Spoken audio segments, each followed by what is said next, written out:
Hello friends, in this video I will show how to enable background error checking in Excel program. So click on start, search here Excel,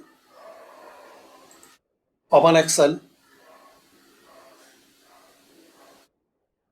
Now here click on options. Now here click on formulas. Here is the option enable error checking, enable background error checking. Turn on if you want to turn on and enable this setting. Indicate error using this color. You can select your desired color.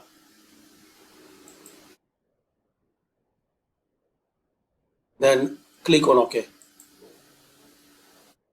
Simple and basic way. File, more, options, formulas. Underneath error checking, check this box, then click on OK.